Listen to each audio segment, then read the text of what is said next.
તારીખ 17-13-51 નિષ્ઠાની વાત છે એટલે મારે પ્રસંગ કહેવો તમને. મને હરીશ્વર સ્વામી એને કીધેલો, હું એક દી ઘનશ્યામ સ્વામી પાસે મુંબઈ બેઠો તો તારે કહેતો હતો હું કે તાર વીણાનો કે સંતૂરનો તોડી શકો, મોરના ટવકાને એમ નો તોડી શકો, ડરાવી ધમકાવી કોઈ ઇન્સાનના બે હાથ જોડાવી શકો, પણ સિંહના પંજાને એમ નો જોડાવી શકો.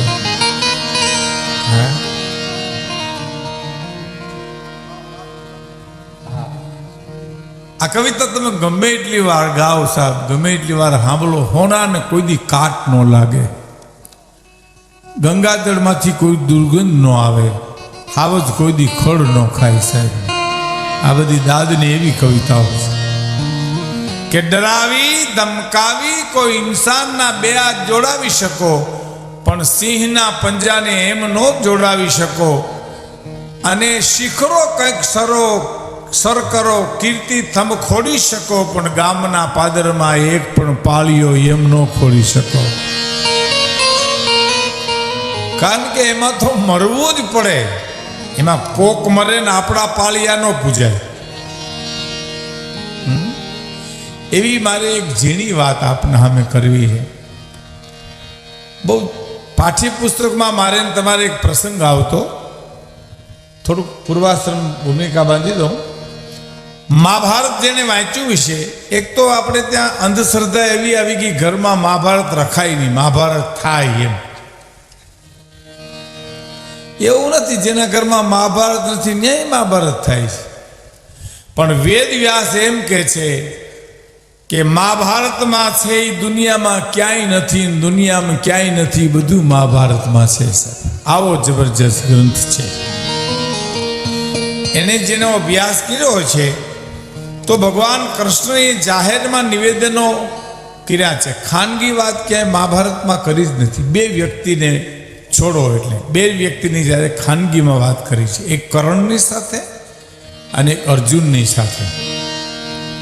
ભગવાન કૃષ્ણએ અર્જુનને જંગલમાં જઈ એક ઝાડવા નીચે બેહાડીને કીધું કે અર્જુન, આવતીકાલે શું પ્રસંગ છે તને ખબર છે? તો કે હા, શું પ્રસંગ છે? કે માછલીની આંખ વીંધવાનો પ્રસંગ છે, મચ્છવિંદ છે. મચ્છવેદ આપણે આવે પાઠ્યપુસ્તકમાં, આપણે આવો પાઠ આવતો કે તળાવમાં ત્રાજવું, ત્રાજવાના બે છાબડામાં પગ રાખી, નીચે નજર રાખી, ઉપર ફરતી આંખની માછલીની આંખ વીંધવી, ફરતી માછલીની આંખ વીંધવી, એ નીચે જોઈ. કેવું અઘરું કામ, કલ્પના તો કરો તમે. એટલે એ પ્રસંગ છે. એટલે ભગવાન કૃષ્ણે કીધું કે બહુ મહત્વનો અર્જુન, તારા માટે આ પ્રસંગ છે. જો આમાંથી તું પાસ થા, પાર નીકળી જા, તો તારું જીવન જીવવા જેવું છે. નહીતર તું જીવતો ભલે ને મરતો ભલે, એમાં કોઈ ફરક કૃષ્ણ કે છે નહીં. કોને કીધું? અર્જુન. એટલે ભગવાન કૃષ્ણને અર્જુન કહે કે તો શું કરવું? તો કે બરાબર ચીજ ઠેકાણે રાખજે, છાબડામાં પગ બરાબર રાખજે, મનને ડોલવા દેતો નહીં. આપણી ગામડાની ભાષામાં કહીએ તો પાથીએ પાથીએ તેલ પાડ્યું, આમ કરજે, તેમ કરજે, આમ કરજે, તેમ કરજે. અને બધું સાંભળ્યા પછી અર્જુને ભગવાન કૃષ્ણને કીધું કે આ બધું મારે કરવું, તમારે કાંઈ નહીં કરવાનું. આ હું જ કરું બધું, તમે કાંઈ નહીં કરો. પછી ભગવાન કૃષ્ણ એમ કહે છે કે તારાથી જે નહીં થાય એ બધું હું કરીશ. તારાથી જે નહીં થાય એ બધું હું કરીશ. તો ભગવાન કૃષ્ણને અર્જુન એમ કહે છે કે શું તમારાથી નહીં થાય, તમે શું કરશો? તો કે આગલે દી કેવું જરૂરી છે? તો કયો ને, હું તમારો શિષ્ય છું. પછી ભગવાન કૃષ્ણ કહે છે કે અર્જુન, તળાવનું પાણી સ્થિર હું કરી દઈશ, એ તારી તાકાત નથી સ્થિર કરવાની. અને પાણી સ્થિર થાય તો જ માછલી દેખાય, તો જ તું આંખ વીંધી શકે. એમ પાણીના તરંગો હું તમે શાંત ન કરી. એમ ઈશ્વર એમ કે છે કે તમે 10 ડગલા મારા હામો હાલો, તો શ્રીજી ભગવાન કે 50 ડગલા હું તમારા હામો હાલું, પણ તમે આની કર તો આવો, એમ મારા તરફ તો આવો. એમ સ્વામીજી એમ કહેતા હતા કે આ બધો કરતો હરતો કુદરત છે. અને દેવરાજભાઈ જે માની વાત કરી, મા છે એકાક્ષરી મંત્ર છે સાહેબ. મા મા મા મા મા. મારા ગિરનારમાં એક સાધુ છે એને મને બહુ સરસ વાત કરી કે ભીખુદાનભાઈ, ભગવાનને એકવાર વિચાર એવો હતો કે હું ઘેરે ઘેરે નહીં પહોંચી શકું, પછી એને માનું સર્જન કર્યું અને મને તમને એમ કીધું મને પગે લાગવાની ઈચ્છા થાય તે તમારી માને પગે લાગી લેજો, જનેતાને પગે લાગી લેજો. માં છે પરમાત્માની પ્રતિકૃતિ છે સાહેબ, પણ મને તમને ખબર નથી, કારણ કે આપણા ભેરીને ભેલી રહીએ, આપણે બાધે બોલે માર્યા કરે, એ તો એની ગેરહાજરીમાં ખબર પડે કે માં શું છે સાહેબ. માં છે. એનો એક પ્રસંગ અમારા હરસુરભાઈ ગઢવી એમ કહેતા, મેદાનભાઈ હરસુરભાઈ એમ કહેતા કે આ દુનિયામાં બે જ રાષ્ટ્ર છે, એક મહારાષ્ટ્ર, બીજું સૌરાષ્ટ્ર, બાકી બધો ડખો છે. ખરેખર એમ કહેતા. શિવાજી જેનમાં છે મહારાષ્ટ્ર. એક પ્રસંગ કહી દઉં સાહેબ, શિવાજી જ્યારે દુશ્મનો સાથે લડતા હતા એમાં માણસ આવીને એટલા સમાચાર આપ્યા કે તમારા માતુશ્રી જીજાબાઈ ગુજરી ગયા છે, હાથમાંથી હથિયાર પડી ગયા. શું માં છે સાહેબ. બાવડા પકડી લીધા સરદારોએ, પથ્થરની આરે માથા માંડ્યા પછાડવા. તારે કોઈ કીધું તમે તો સુરવીર છો, તમે તો મરદ છો, મરણ હરણ તો હોય જ, તમે તો હિંમત રાખો. છત્રપતિ શિવાજીના મોઢામાંથી શબ્દ નીકળી ગયા હતા કે મને મહારાજ શિવાજી ઘણા કહેશે, મને છત્રપતિ શિવાજી ઘણા કહેશે, પણ શિવા હુઈ જાય કેનારી હોઈ ગઈ, આજ મારી માં હોઈ ગઈ. માં તારો તુકારો મને ક્યાંય ન મળે કાગના. માં છે, શક્તિ છે સાહેબ, માં છે, શક્તિ છે. એક માનો વચ્ચે પ્રસંગ કહી દઉં, થોડું વિષયાંતર થાય છે, પણ દેવરાજભાઈ કહેતા હતા ને કે ગંગાના નીર તો વધે ઘટે એવોલા ગંગાના નીર તો વધે ઘટે રેલો, પણ મારી માતાનો એક જ પ્રવાહ જોગા જનની જોડ સખી નહીં મળે રેલો. ભગવાન કૃષ્ણને હલાવીને કે એવું એક આ પ્રસંગ છે નિધાનભાઈ, અવતાર પાંડવ યોજી ચંદ્રિકામાં લખ્યો છે સ્વરૂપદાસજી કે સમરાગઢમાં રણ મેદાનમાં મહાભારતમાં આવતીકાલે દાદા ભીષ્મ ઉતરવાના છે. એવી જ્યારે કૃષ્ણને ખબર પડી લે પાંડવોની છાવણીમાં જઈ અને ભગવાન કૃષ્ણ અર્જુનને કહે છે, અર્જુન હા આવતીકાલે દાદા ઉતરવાના છે રણ મેદાનમાં, કે તો શું કરું? તો કે હું એટલે તને અડધી રાતે કહેવા આવ્યો છું. ભગવાન કૃષ્ણ કે આપણે શિખંડની આગેવાની લઈ અને લડવાનું છે. શિખંડી એટલે ભાઈમાં નહીં, ભાઈમાં નહીં છે. અને અર્જુન ઉભો થઈ ગયો કે અમે હું બંગડીઓ પહેરી છે કે શિખંડીની આગેવાની લઈને લડીએ, મરી ન જાય એના કરતા. ભગવાન કૃષ્ણ કહે છે, અર્જુન ધીરજ રાખ, હું તને કહું છું કે લડવું પડશે તારે. તમે કહો છો તો હા તો લડીશું. આટલું અર્જુને ભગવાન કૃષ્ણ છાવણીમાંથી નીકળ્યા, કુરુક્ષેત્રના મેદાનમાં જાય છે. કાળી મેઘલી રાત, એમાં આમ જોયું દૂર દૂર તો કંઈક સફેદ દેખાય છે. અર્જુનને એમ થયું, કૃષ્ણને એમ થયું કંઈક છે. નજીક જઈને જોયું તો સફેદ હાડલામાં એક બાઈ બેઠી. ભગવાન કૃષ્ણ કહે છે, માં કોણ? હું ગંગા છું. ઓ માં અટાણે અહીંયા? તો કે કાંટા અને કાકરા વીણું છું. આવતીકાલે મારો દીકરો ભીષ્મ અહીં પડવાનો છે, સુવાનો છે, ને કાંટા લાગે નહીં, કાકરા લાગે નહીં, એટલા ખાતર વીણવા આવી છું. ભગવાન કૃષ્ણ રોયા નહોતા, પણ હલી ગયા. ઓહો, આવું માનું હૃદય. પણ બીજો દિવસ ઉગ્યો સાહેબ, અને દાદા ભીષ્મ સામે આવ્યા સમરાગણમાં અને ભગવાન કૃષ્ણએ અર્જુનને કીધું મન બાણ મારવા, કારણ કે શિખંડીની આગેવાની છે. અને ભીષ્મ દાદાએ જોયું કે શિખંડીની આગેવાની હવે મારાથી બાણ છોડાય નહીં, હાથમાંથી બાણ મના પડવા.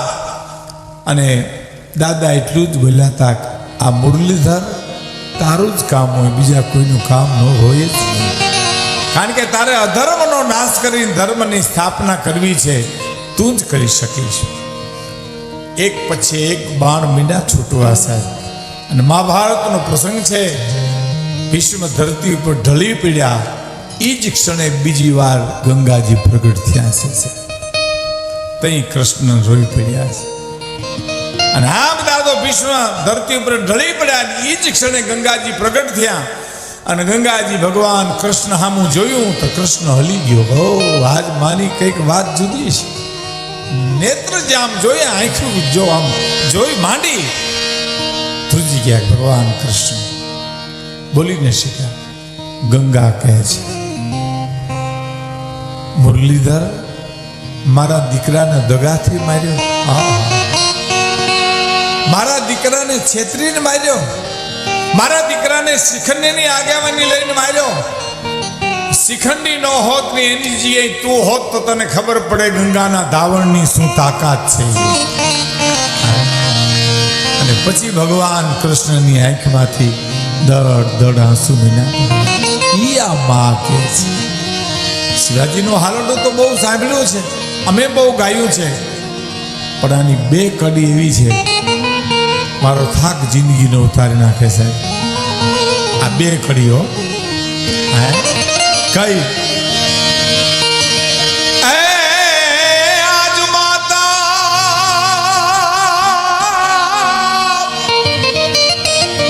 એ જી આજ માતા એ નેતી પાથરી રે બેટા તને કોણા ફૂલડા કેરી સે જરે કોણા ફૂલડા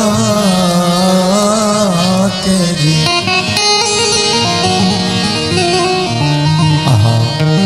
પણ તે દી તારી વીર પથારી ઓલી પાથર છે ભેળિયા વાળી. બેટા તે દી તારી વીર પથારી ઓલી પાથર છે રીસ ભોજાળી. અને એક બીજી કડી કે આજ માતા લેતી ચૂમિયું બેટા હવે જીલજો બેવડા. તે દી તારા મોઢડા માથે ઓલી ધુઆધાર તો મંડાશે. બેટા તે દી તારા મોઢડા માથે ઓલી દુઆધાર તો મંડાશે. માટે માટે સુઈ લેને મારા કેસરી રે તારું હિંદવાણું તુમે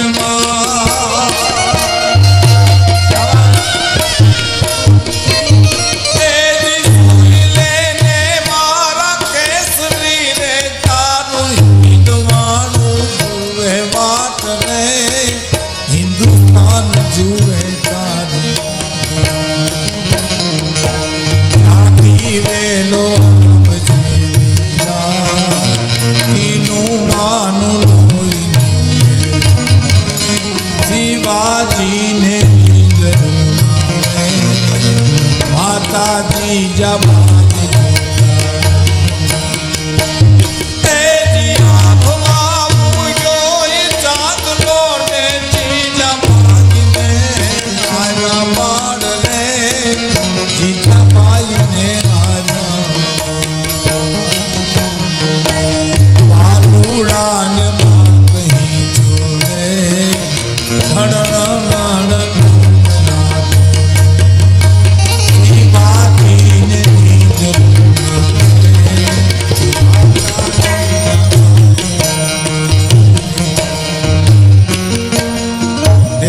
બધાએ જેમ માને યાદ કરી એ માં મારો તમારો જન્મ દેનાર માં હોય, માં પીછળ આવડ મોગલ સોનલ હોય, પણ મારે માં ભગવતીની એક ભાવ રજૂ કરવું છે તમારે સામે કે આવડ તારી ઓલા લાજાલુ કોઈ દિલો પે જ નહીં,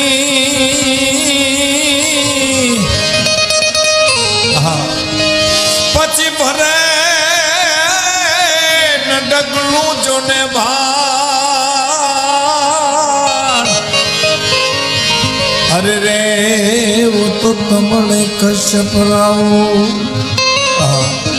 आवड़ तारी ओला लाजालू कोई दिलो पे ज नहीं। आवड़ आए मयारू करी नेहड़े जाए, सूरज हाथमो છે, ઓઢણાને છેડે ગાંઠ વાલીને કે છે હુરજ તું હાથીમી ન લાય ન હાલે, હું ચારણની દીકરી મારે નેહડે જવું છે। અને ભગત બાપુને લખવું પડ્યું દુલા કાગને કે સુણી સાદગા વડ માત ના રવિરાજ પણ થંભી ગયા, એ અણમોલ આમતના મારી દિવસ ક્યાં જાતા રહ્યા। આ આદિશક્તિ આવડની વાત દેવરાજભાઈ, પણ દોઢક વર્ષ થયું છે હું વિસાવદરથી નીકળ્યો, અમારે ગીરનું નાકું વિસાવદર કહેવાય, અમારી બેનું દીકરીને મૈયારું કરવા આવે, દૂધ દહીં વેચવા આવે, એમાં એક મોટી ઉંમરના માતાજી આઈમાં અમારા મને કે ભીખુદાનભાઈ મારે એક તમને વાત કરવી છે। મેં કીધું માં બોલો, હું ઘણા સમયથી હું રાહ જોતી તમે ક્યારે મને મળો। આ એના ને એના શબ્દો એની આંખમાં આંસુ સાથે મને કીધું કે આદ્યશક્તિ આવડની વાત છે એ તો હુરજને થંભાવી દે, પણ આ કલિકાલ યુગની માલિપા અમે બેનું દીકરીઓ બધી ચોકમાંથી હટાણું કરીને આવીએ તો અમારા નેહની બધી બસ નીકળી જાય, મોડું થાય, પછી હાલીને જવું પડે, સૂરજ હાથમું થઈ જાય, અંધારું થવાનું ટાણું થાય, પછી અટાણે અમે ઓઢડાને છેડે ગાંઠ વાળીને એટલું બોલ્યું હુરજ તું આથમ તો તને આવડની આણી છે, અટાણે નથી આથમ તો નેહડે પૂગી જાય સાઉદી સાહેબ। ભલે રે ઓઢો રે માતાજી મેલી, મારી તો પેલી જામાએ ઉજળું અમારું આવી રે આદિશક્તિ આવડમાં, આદિશક્તિ મોગલમાં,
દ્વેષ